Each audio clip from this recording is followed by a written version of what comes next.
जानने आपके गांव के हालचाल लेकर आया हूं चौधर की चौपाल। हम अपने कार्यक्रम चौधर की चौपाल को लेकर आए हैं अटेला कला, जो कि भिवानी जिले का गांव है। इस गांव की जो परंपराएं हैं उनसे अवगत कराएंगे और यहाँ की समस्याओं को उठाएंगे इस कार्यक्रम चौधर की चौपाल में। हम अपने कार्यक्रम चौधर की चौपाल में जितने भी गणमान्य व्यक्ति यहाँ बैठे हैं उनके साथ साथ जो 3 बार यहाँ से सरपंच रहे और हालिया सरपंच कृष्ण कुमार जी का स्वागत वेलकम करते हैं। जी धन्यवाद जी। आपने पिछले कई चुनाव लड़े और जीते भी। इसके साथ साथ जो अब चुनाव हुआ उस चुनाव को जिस टाइम पे आप चुनाव मैदान में, तो क्या सपना देखा इस गांव के विकास का आपने? इसका मतलब गलियों में गंदगी, नालियाँ टिपड़ी, अवैध कब्जे भरमार, खेतों में जाने का कोई रास्ता नहीं। हम उनसे सीधे तौर पे बातचीत करते हैं। जो गलियों की समस्या है उस समस्या का आपने सरकार को प्रपोजल दिया और किस प्रकार की समस्या, कच्ची गलियां हैं या पाइपलाइन के कारण टूटी हुई गलियां हैं, उनके लिए आपको सरकार से वित्तीय सहायता मिली है या नहीं मिली है, उसके लिए आप चौधर की चौपाल में बताइए। अभी तो मतलब कच्ची गलियां भी हैं और पक्की पानी की वजह से टूट गई जी। सारी लाइन 35 साल पुरानी है। ये मतलब बनी थी सन 72 में जी। तो कितने साल पुरानी हो गई? 40-42 साल पुरानी, तो सारी लाइन टूटी फूटी पड़ी है। अब नया एस्टीमेट सरकार के पास भिजवाया है, गलियों की डिमांड भेजी है। वैसे हमारे पहाड़ की आमदनी हो जाती है 10%। आएंगे जी पहाड़ के ऊपर भी अभी आएंगे नहीं, आए नहीं है क्योंकि मुद्दा चले उनका। तो हम बातचीत करते हैं जो आपका गांव है यहाँ जो अटेला 3 वो है कला खुर्द और नया, ये हम अटेला कला की बात करते हैं। सरकारी स्कूल आपके यहाँ पे है, मिडिल स्कूल है, उसकी बिल्डिंग, उसमें अध्यापक पूरे हैं, बिल्डिंग अच्छी है या नहीं? ठीक हालत में है, अध्यापक भी हैं और आयुर्वेदिक औषधालय जो बहुत पुराना टाइम में बना हुआ है, 72-73 बनाया था जी यहाँ पे। और पशु अस्पताल की जर्जर हालत थी, वो मैंने अब नया बनवा दिया पंचायत फंड से। आपके गांव में खेलों का एनवायरनमेंट कैसा है? क्योंकि अभी रियो ओलंपिक हुआ है, केवल मात्र इतने बड़े लोकतंत्र में 2 मेडल, और वहाँ पे अखबारों के जरिए या टीवी के जरिए हमेशा ये रहता है कि मेडल जीत के लाओ।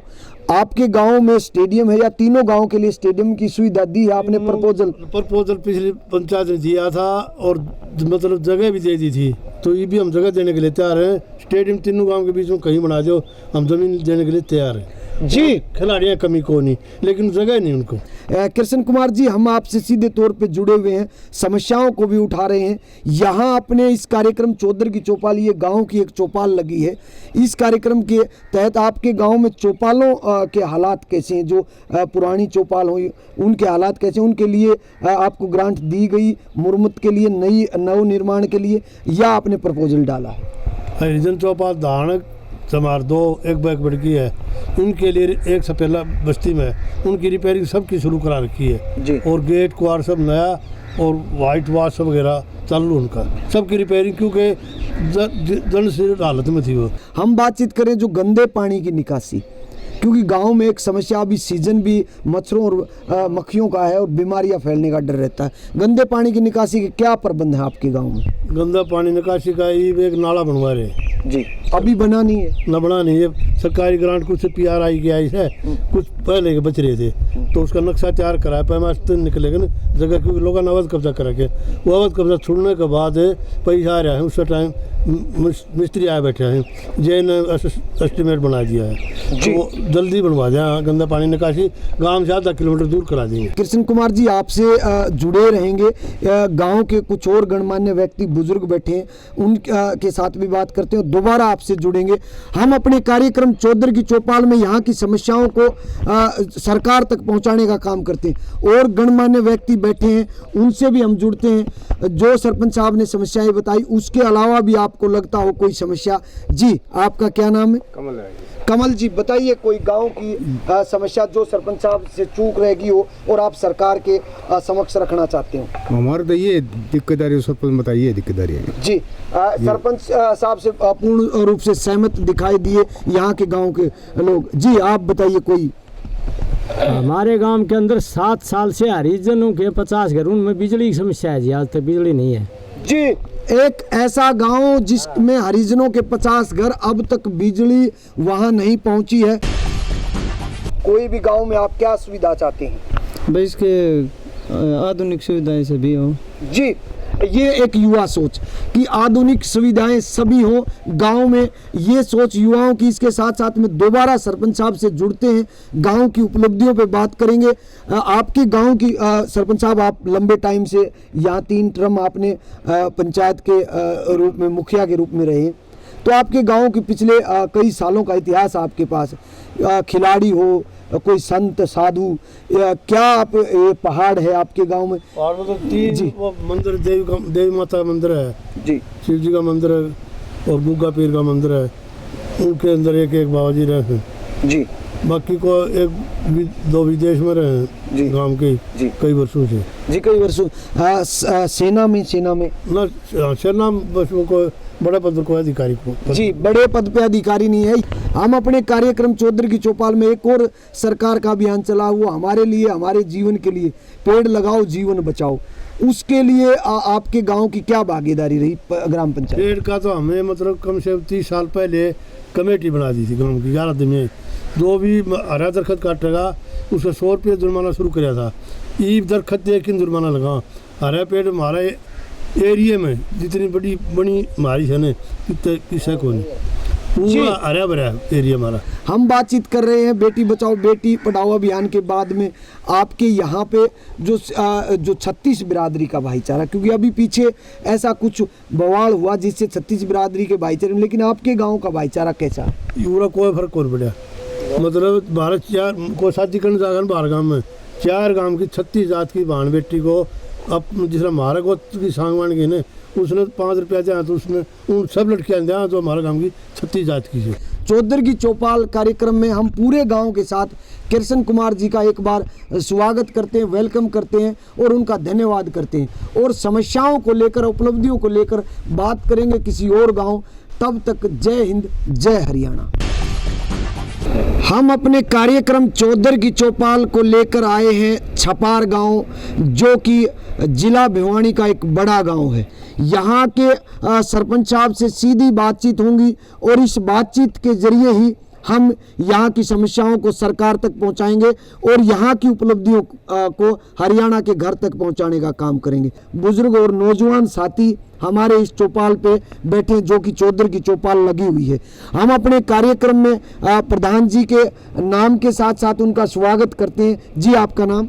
दिलबाग सिंह। दिलबाग सिंह जी, आपका चौधरी की चौपाल कार्यक्रम में स्वागत है, वेलकम है। थैंक यू जी। आपने जो चुनाव लड़ा, जो पिछला चुनाव लड़ा, तो क्या विकास का क्या एजेंडा लेके आपने चुनाव लड़ा? एक सपना जो आपका इस गांव के विकास के लिए? मैंने वोट मांगे, काम करवाना तो मेरे को वोट दे दो, नहीं करवाना तो और किसी को दो। आपके गांव के सरकारी जो सरकारी स्कूल है उसके हालात कैसे हैं और सरकार से क्या चाहते हैं उसमें और क्या डेवलप हो? क्योंकि सरकारी स्कूलों के दयनीय हालात हैं और दाखिले कम होते जा रहे हैं। अध्यापकों की कमी है या पूरे हैं? बिल्डिंग कैसी है? बिल्डिंग भी ठीक है, अध्यापक भी पूरे हैं जी। और मैंने स्कूल की जो पंचायत ने अभी ज़मीन दी है उसकी 4 दीवारी के लिए हम सरकार से मांग रखेंगे कि 4 दीवारी बनाई जाए। आपके गांव में खेल स्टेडियम है, उसमें सुविधाएं हैं या नहीं है, या स्टेडियम बना ही नहीं? स्टेडियम बना, उसमें सुविधा नहीं है, कोई कोच नहीं है उसमें अभी तक। जी। सरकार से आप मांग करते हैं कि जल्द सरकार से पहले मांग कर रखी है, लेकिन कोच नहीं है। एक बॉक्सिंग का कोच दे रखा है, लेकिन छपार में बॉक्सिंग का कोई प्लेयर नहीं है। हमने उनको सरकार को बोल रखा है कबड्डी का दो और एथलेटिक्स का दो, उन्होंने अब तक हमारे कोच भेजा नहीं है कोई भी। आपके गांव का स्वास्थ्य केंद्र जो कि बना है, कितने साल पहले बना, उसमें सुविधाएं क्या हैं? 83 में बना ये स्वास्थ्य केंद्र, और अभी इसमें जो डॉक्टर थे अपने सरपंच बनने के बाद उसको मैंने परमानेंट करवाया। उससे पहले 4-5 साल से कोई डॉक्टर नहीं था हॉस्पिटल में जी, अभी परमानेंट हो गए डॉक्टर। बिल्डिंग ठीक है। हम अपने कार्यक्रम चौधरी की चौपाल में आगे बढ़ते हैं। गांव बड़ा है, गलियों के हालात कैसे हैं? आपके गांव में जो गलियां हैं, फिरनी है, उनके हालात कैसे? उनके लिए PRI स्कीम से या किसी भी स्कीम से आपको ग्रांट मिली या नहीं मिली? उनकी टूट फूट को ठीक करने के लिए क्या माहौल है गलियों में? PRI की स्कीम 2 किस्तें आ चुकी हैं, और हमारे जो ज़्यादा ख़राब गलियां थी वो अब छपार पंचायत जो बनी है, ये पीछे बठिन को सहयोग से 2 गलियां जो खराब थी हमें बना चुके हैं जी।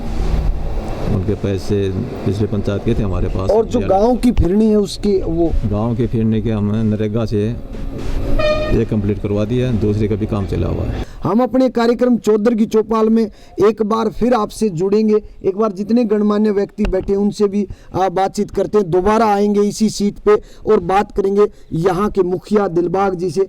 यहाँ और भी बुजुर्ग और युवा साथी बैठे हैं, उनसे भी बात करते हैं, गाँव की कोई भी समस्या उपलब्धि।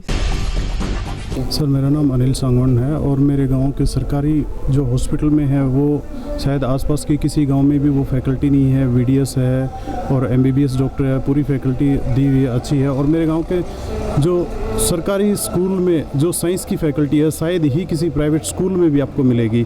इतना अच्छा रिजल्ट आता है, 100% रिजल्ट आता है। और टीचर्स भी बहुत मेहनत करते हैं, स्टाफ भी बहुत मेहनत करते हैं, बच्चे भी बहुत अच्छी तरह से पढ़ाई करते हैं। फिर उसके बाद स्पोर्ट्स में यहाँ हमारे गाँव की एक लड़की है तनु, वो तो स्टेट लेवल पे काफ़ी अच्छी परफॉर्मेंस दे रही है और उसके बाद योगा में भी काफ़ी अच्छे मेडल आ रहे हैं। और बाकी जो सुविधाएं हो रही हैं वो सरपंच आप पूरी कर रहे हैं। हमारे गांव की कनेक्टिविटी जो आसपास के गांव उनसे कम है थोड़ी जी, वहाँ से सड़क बनवाई जाए जी।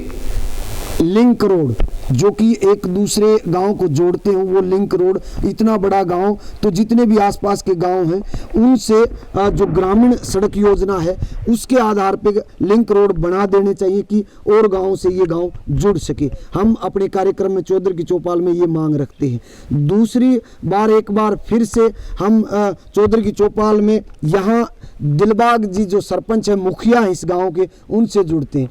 आपके गांव में अभी जो कि पेड़ लगाओ जीवन बचाओ अभियान, उसके तहत जो सरकार का एक कार्यक्रम चला, उसके तहत कितने पेड़ लगाए गए या कितने लगाने की योजना है? 5,500 पेड़ लगाए गए जी। फॉरेस्ट फोर्स ने अभी ये पिछली बरसात होने के बाद 5,500 पेड़ छपार में लगा चुके हैं। इसके साथ साथ हम बात करते हैं अभी एक केंद्र सरकार का सोच मुक्त भारत, उसके आधार पे शौचालय जो आपके गांव में बन चुके या कुछ बाकी हैं, उनकी ग्रांट आई या नहीं आई, ये एक मसला चल रहा है कि सरकार की तरफ से ग्रांट दी जा रही है, कहीं ना कहीं दिक्कतें खड़ी हैं। आपके गांव में भी ऐसा माहौल है या आ चुकी है ग्रांट? ग्रांट आई नहीं है, लेकिन शौचालय बनवा रहे हैं जी। हमने उनको कह रखा है। लगभग कितने प्रतिशत हो चुका? पूरे गाँव 100 बचे होंगे टोटली, लेकिन उनको आश्वासन दे रखा है आपके पैसे मिलेंगे, आप शौचालय बनवाओ, तो लोग शौचालय बनवा रहे हैं। इसके साथ साथ में भाईचारे पे आते हैं। 36 बिरादरी का ये एक मुद्दा अब पीछे बहुत ज़्यादा हो गया था, इस मुद्दे के ऊपर आपके गांव का कैसा माहौल है? 36 बिरादरी कैसे रहती है? बिल्कुल ठीक रहती है, 36 बिरादरी में कोई प्रॉब्लम नहीं है। इसमें वो जो आरक्षण के टाइम में भी 1-2 ऐसा तत्व होते वो ज़्यादा थे, 2 ने थोड़ी सी शरारत की थी। पूरा गांव एक भाईचारे से रहता है, किसी में कोई भेदभाव नहीं, जातिवाद का आरक्षण का इस गांव में कोई महत्व नहीं है। को पुराने पहलवान रेसलर खिलाड़ी हुए हो जिनका नाम आप दंगलों में, पहले दंगल होते थे, इससे अगर कोई बुजुर्ग आसपास के गांव का देखे तो वो ये पहचाने कि भी वहाँ ये खिलाड़ी था? हमारे दाताराम पहलवान और एक अपने सहजराम पहलवान थे, वो फिर आर्मी में चले गए थे, वो अच्छे जी। दाताराम और सहजराम जैसे पहलवान इस गांव में मिट्टी के दंगलों के पहलवान हुए और यहाँ आसपास के गांव में नज़दीक दूर दराज तक उन्होंने ख्याति प्राप्त की।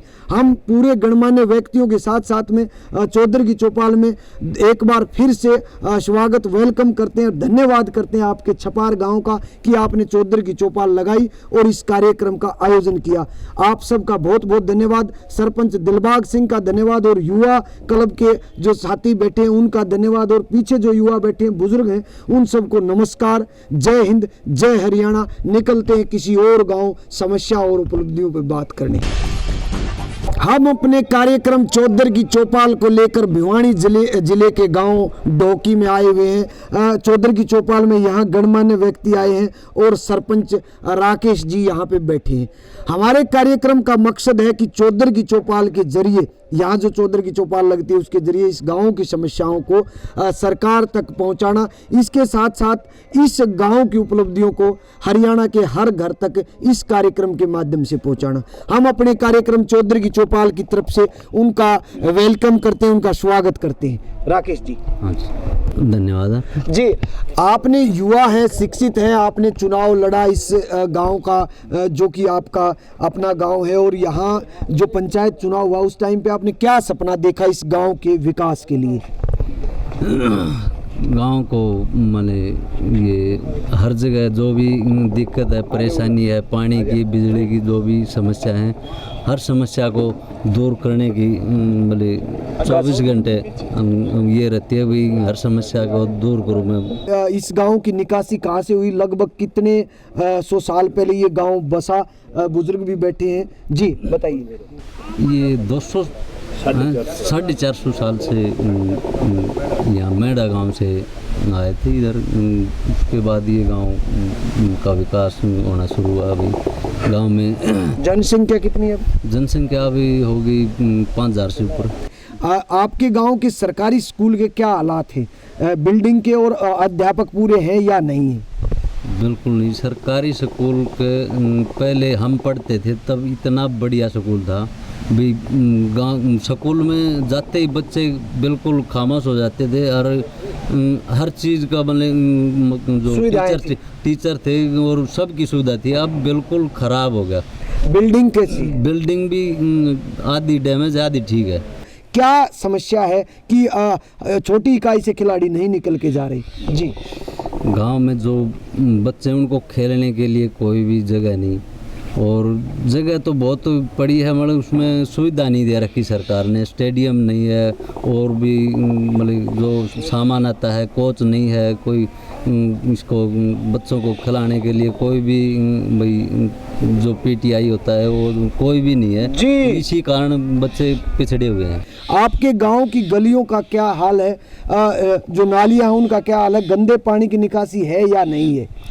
गंदे पानी की निकासी है, मतलब जो जोड़ हैं हमारे गांव के उनमें कर रखी है। उससे क्या है कि जो पानी गंदा जोड़ में आता है उसको ये पशु पीते हैं, बीमारियां फैलती हैं, वो बीमार होते हैं, फिर जो दूध देते हैं वो बिल्कुल कम हो जाता है। इसलिए सारी बीमारियां गंदे पानी से। इसकी निकासी के लिए अलग से कोई जगह हो भी, उसको निकासी के लिए वहाँ ले जाएं और वहाँ पर उसको ट्रीटमेंट किया जाए और कुछ किया जाए, उसके लिए कोई सुविधा हो। आपके गांव की गलियां कच्ची हैं या ब्लॉकेज की बन चुकी हैं या अभी बननी है, जो सीसी वगैरह की बननी है, या आपकी गलियां पाइपलाइन जो पेयजल पाइपलाइन से उससे उखड़ चुकी हैं? उसके लिए आपने सरकार को क्या प्रपोजल दिया है? ग्रांट आने के अंदेशे हैं या अभी कोई उस पर कार्रवाई नहीं हो रही? अभी तक कोई ऐसा एक पैसा नहीं आया भी, मतलब जो पीछे के कुछ पैसे 2-4 लाख बचे हुए थे उनसे एक गली बनाई है, और जो एमपी ग्रांट से आए हुए थे उससे 2-3 गली बनी है। हम अपने कार्यक्रम में 1-2 मुद्दे स्वास्थ्य के लिए बातचीत करते हैं, जैसे यहाँ स्वास्थ्य केंद्र है या नहीं है। दूसरा पशु अस्पताल के बारे में, ये जरूर आप कार्यक्रम, क्योंकि सरकार का इन दोनों उस पर ज़्यादा जोर चल रहा है कि जल्द से जल्द ये चीज़ें सुविधाएं दी जाएं। जी, आपके गांव के अस्पतालों की क्या, इंसानों का भी और पशुओं का भी? पहले मैं बताता हूँ पशुओं के बारे में। पशुओं का अस्पताल है, बहुत बढ़िया है, उसमें डॉक्टर है वो बहुत बढ़िया है। उसमें लोगों को रात को भी आप बुलाओगे तब भी आता है वो जी। बिल्कुल बहुत बढ़िया डॉक्टर है, सुविधा दे रहा है पशुओं के बारे में, उसमें कोई दुराई नहीं। उसका जो बिल्डिंग है वो बिल्कुल जर्जर है, डैमेज है। उसके बारे में ये गुहार करूँगा कि भी उसको बिल्डिंग को बनाया जाए, उसको रहने के लिए थोड़ा बहुत ऊपर से पानी बरसात आती है तो पानी टपकने लगता है, वो बिल्कुल जर्जर हो गई है। उसकी बिल्डिंग के लिए जो सरकार ग्रांट दे तो बहुत बढ़िया होगा। उसमें 2 कमरे 3 कमरे बन जाएंगे और उसको डॉक्टर साहब को या और जो आएंगे उनको परेशानी ना हो जी। उसमें रहने की सुविधा बहुत बढ़िया हो, वहाँ पर बिजली पानी का सारी सुविधा करवाई जाए जी। अभी उसमें टंकी बनवाई है, पहले कुछ भी नहीं था, पानी भी नहीं था, नलका लगवाया तो वो नलका भी बंद था। अभी उसमें टंकी बनवाई है, पानी के लिए उसमें नल लगवाया है, और उसमें मिट्टी का जो कार्य था वो कहीं पर गड्ढे थे, कहीं पर उसमें मिट्टी डलवा के पौधे लगवा दिए, बहुत अच्छी तरह बना जी जी। और इंसानों के लिए कोई सुविधा नहीं यहाँ पर। हमारे यहाँ छपार पड़ता है गांव 6 किलोमीटर, वहाँ पर पीएचसी है। वहाँ पर तो लोग जाते नहीं, क्यों, बहुत आने जाने में भी दिक्कत होती है। यहाँ से बैठते हैं सीधा भिवानी जाते हैं, प्राइवेट के पास, वहाँ पर जाके लोगों को देना पड़ता है पैसा, तब उनका थोड़ा बहुत इलाज होता है। मतलब जो सरकार जी, ये एक बड़ी समस्या, 5000 की जनसंख्या का गांव और लगते गांव छपार में पीएचसी उससे जोड़ा गया है। कम से कम यहाँ एक उप स्वास्थ्य केंद्र होना जरूरी है ताकि छोटी मोटी बीमारियों का इलाज यहाँ हो सके। प्राइवेट हॉस्पिटल में जेब के ऊपर ज़्यादा खर्च ना पड़े, छोटी मोटी बीमारियाँ यही चेकअप हो, एएनएम का प्रबंध किया जाए और समय समय पर बीच में एक एमबीबीएस डॉक्टर भी पहुंचे। उप स्वास्थ्य केंद्र की मांग इस गांव की तरफ से। हम अपने कार्यक्रम चौधर की चौपाल में यहाँ जितने गणमान्य व्यक्ति बैठे हैं उनसे भी बात करेंगे। एक युवा साथी और कुछ समस्याएं। ये सर बिजली की समस्या हमारे इसलिए पड़ती है कि हमारी लाइट दादरी से आती है जो काफ़ी दूरी पड़ जाती है। तारे हैं वो डैमेज हो चुके हैं, बार बार उनको जोड़ना, उनको हटाना, थोड़ा बहुत कुछ पेड़ आ जाते हैं तो उसके कारण फॉल्ट हो जाते हैं। नहीं, किस पावर हाउस से जोड़ा जाए आपको? जी, इसके लिए पैतावास में नया पैतावास डोक कहीं पर भी नया पावर हाउस 33 kV का बना दिया जाए। सोलर एनर्जी का एक प्लांट लगवाया जाए हमारे गांव में। जगह की कोई कमी नहीं है। हमारे सरपंच युवा सरपंच हैं, कोई कुछ भी स्कीम आएगा उसके इनिशिएटिव लेते हैं पूरा मतलब प्लान करके काम करते हैं। और मैंने ऐसा पिछले मतलब 30 साल का, मैं 32 साल का हो चुका हूँ, लेकिन मैंने ऐसा सरपंच देखा नहीं। तो सरकार से मेरी यही गुहार है कि ऐसे सरपंच को एक मौका दो, आसपास के गांव को छोड़ के हमारे गांव को दो कि सोलर प्लांट एक लगाया जाए, लोगों को रोजगार मिले उससे। तो मेरी हाथ जोड़ के रिक्वेस्ट है सरकार से कि एक सोलर प्लांट हमारे गांव में युवा लोगों को रोजगार मिले और बिजली की समस्या भी हल की जा सके। उससे स्वास्थ्य की समस्या भी हल होगी और सारी पानी की समस्या भी हल होगी। बिजली की समस्या हमारी मेन समस्या है। जी, हम अपने कार्यक्रम चौधर की चौपाल में पूरे गांव के बुजुर्गों, नौजवान साथी और सभी का यहाँ के सरपंच राकेश जी के, यहाँ चौधर की चौपाल लगी राकेश जी का भी वेलकम करते हैं, एक बार फिर स्वागत करते हैं। धन्यवाद। हम समस्याओं को लेकर पहुँचते हैं किसी और गाँव और जानकारियां हासिल करते हैं वहाँ की उपलब्धियों के बारे में और समस्याओं के बारे में। तो चलते हैं किसी और गांव। जय हिंद, जय हरियाणा।